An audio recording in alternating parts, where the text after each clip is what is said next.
Welcome to the short midweek devotion from the United Methodist Church in Littleton, Illinois. Looks like I've got a bit of a breeze blowing that camera all over the place. Every Wednesday, I try to show a brief nature clip that is encouraging and share something that is thought-provoking and try to get it done in 15 minutes or less. But I'm back home from visiting my kids. It's my second week back, and I tell you, I've missed, it's been weeks now, I've missed being out under the stars at night and playing with the telescope and camping out and being in nature. So tonight, I'm going to give it a try. We got a bit of a warm stretch. The skies are pretty clear. It's not supposed to get below 25 degrees tonight. Beautiful camping weather. And my target tonight is going to be Mars. If I happen to get a picture, I'll add it on with this tape on the nature part.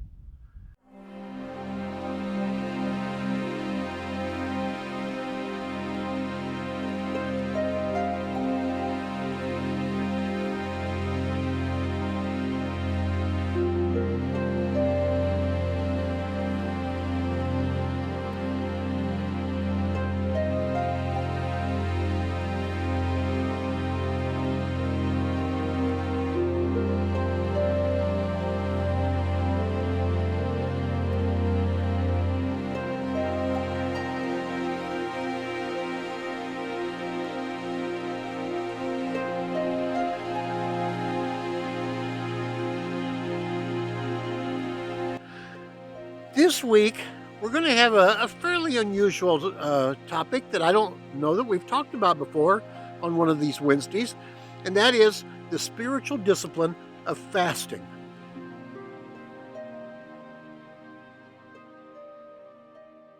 If we talk about fasting, I think that I'm going to start with the first questions that I'm always asked over and over and over again because I am a pastor, and so there's an assumption that I probably know something about it. I may not, but these are usually the first questions people ask. They've asked, have you ever fasted? And yeah. How often? Well, it's not a regular part of my everyday devotions or of my regular devotional time, but quite a few times. And then the next question is, well, how long did you fast? Well, it's not any heroic thing, I think the longest is 3 or 4 days. Of course, the next logical question is, what benefits do you find from fasting? I personally don't think that's the next question to ask, but that is a good question. But I think the next question might be, what cautions are there? What are things fastings don't do? They don't give you benefits. Well, one thing is, they don't make you a super Christian. I mean, God loves you. God is growing you. God's presence is with you every day. God takes a liking to you, and God is going to grow you in maturity as He wants. And our job is to follow Him faithfully. But fasting is not some exotic sort of thing that'll make you into a super Christian. Another thing fasting doesn't do is it's not magic. That is, it does not give you some sort of power or leverage over God to make God do something God doesn't want to do. That's more magic than it is relationship. So now we could talk about the benefits. I suppose for a lot of people, one benefit of fasting is the self-discipline that it brings. That is, there are a lot of people that are not very disciplined. Their diets are kind of sloppy. Their exercise is kind of sloppy. Their devotional life is kind of sloppy. Just all sorts of their life is kind of sloppy. When they're in the mood, they do something. When they're not in the mood, they don't do something. And even if they have good intentions on doing something, oh, I'm going to start doing this and have a New Year's resolution or whatever it is, they fall back on that. Well, I have found in my life that that fasting, a regular discipline of going without something for a period of time, makes you fight those urges and helps you to grow in self discipline in all other areas of life too. Depending upon the purpose of your fast, I've found that fasting can help build empathy in our lives as Christians. Now, I remember my mother was blind, and I've said this before. My mother was blind, and one time I put an eye patch on, or covered my eyes for a full day just so I would know what mom felt like. And it was kind of scary. And there was something about that brought out a new type of empathy for my mother who was blind. And the same can be true in fasting with eating.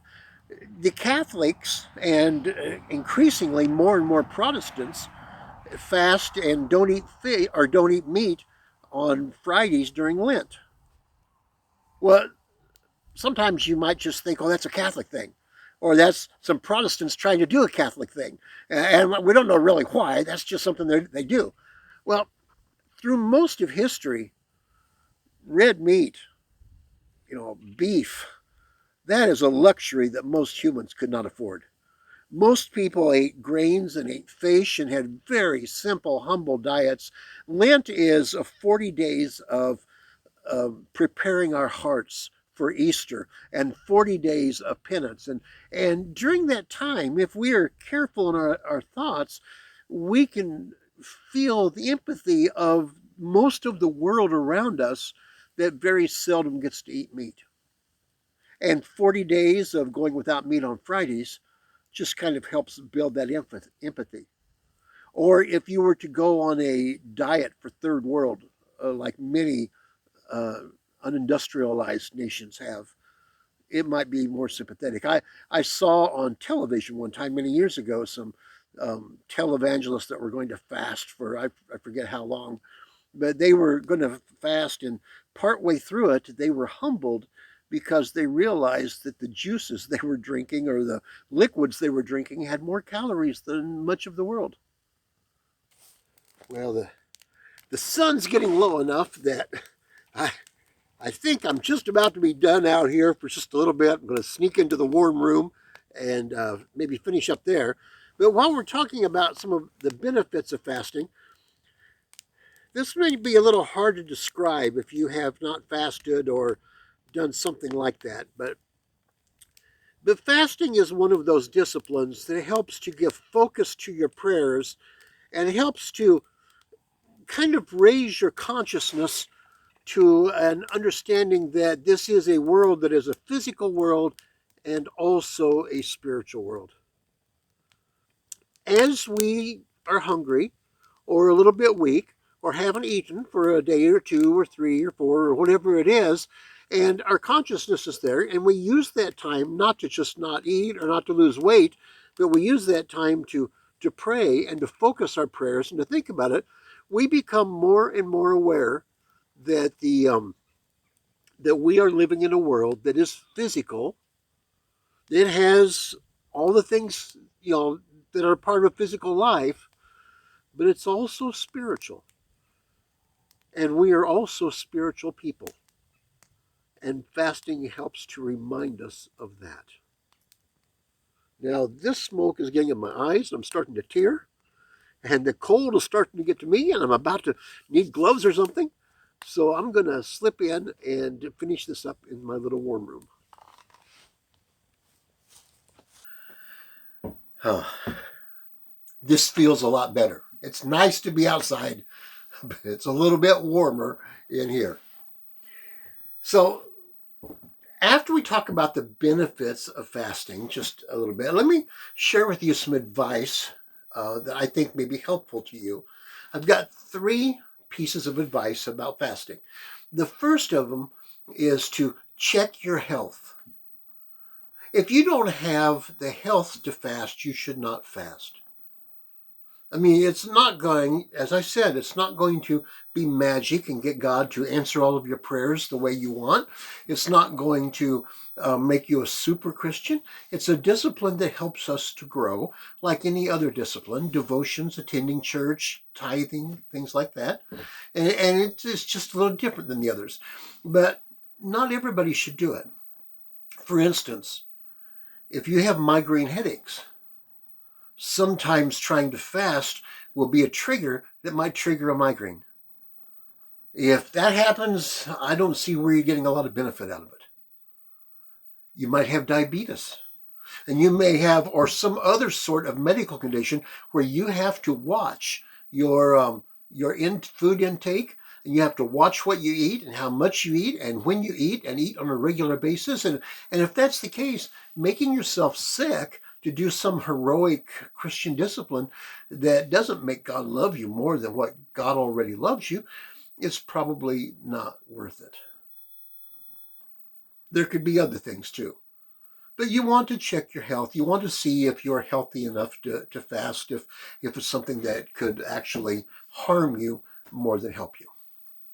Second piece of advice I would give you is to start your fast sometime in the afternoon. Now, here's why. You want to eat late enough that you get some nourishment the day before the fast, but early enough that your food's all digested. So if you don't eat after lunch, or you don't eat after the evening meal, or whenever it is for you, then when you get up in the morning the next day, you may already be past those hunger pangs. See, you don't stay hungry forever. Like a lot of times I would fast, maybe if I ate noon as the noon meal as my last meal. I'd start to feel just a little bit hungry by the time I went to bed, but I'd skip that. Next day, I wouldn't feel so hungry. And I said I'd go 3 or 4 days, usually, not usually, but the longest I'd go is 3 or 4 days. And that's probably because after about 3 or 4 days, just something about me, I would start to feel a little weak. Weaker than normal. You're always weak when you're fasting, but I'd feel weaker, or I'd start to feel a little bit like I could be getting sick or something like that, So I'd start to eat again. And then I wouldn't eat like a great big smorgasbord type meal to make myself sick. I'd just eat a little bit. So kind of oozing into it the night before so you don't wake up already hungry for breakfast and kind of oozing back out of it again. That's good advice, I think. I think most people that practice fasting would probably do that. Would say that. The third piece of advice is don't talk about it. Really. I mean, Jesus tells us that when we go to pray to our Father who's in heaven, that we should go into our prayer closet or whatever, that our right hand should not know what our left hand's doing, that we should not stand up and boast and brag. But fasting is one of those things that's a little bit exotic, that's not everyone has done, that people look at it and they sometimes think, whoa, there's something, and that's not what you want to get across. If that's why you're doing it, you've lost before you ever start. Like I said, it doesn't make you a super Christian. So just don't talk about it. Don't tell people. Just between you and God. For a lot of years, I would fast my spiritual birthday. I became a Christian on July the 8th, 1974. And for a lot of years, I would fast on July 8th. And simply because I wanted to be remembering all that day long becoming a Christian and what God had done in my life that last year or something like that. Sometimes if I was going to go and start some project, or I needed to ask God for direction in life or something, I would fast for a while. Not that made God, do anything that God didn't want to do. It just sort of helped me clear my mind and turn my thoughts to spiritual things, and I think made me maybe a little more open to listening to God. Same thing as if I would go to a monastery for 3 or 4 days and practice silence for a while. It just kind of helps you to listen to God and kind of live in both the physical world and the spiritual world, or be conscious of them. So that's why I say check your health. Don't think you're going to be a super Christian or something like that because of it. Don't make yourself hungry to punish yourself. Start in a way that gives you a good chance to make it, and don't talk about it unless somebody just asks you questions like I'm answering this question now. Okay. Well, we're getting into the night now. The sun is long gone. I'm glad I've got the little fire because I'm bundling up. It's pretty cold. Got my little light for the telescope. Got a couple of cameras running right now. I've got a third camera I'm getting ready to set up.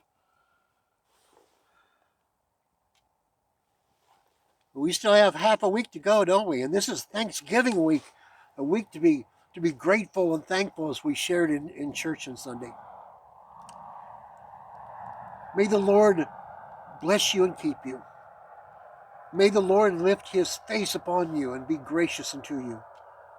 May the Lord lift up his countenance upon you and give you peace.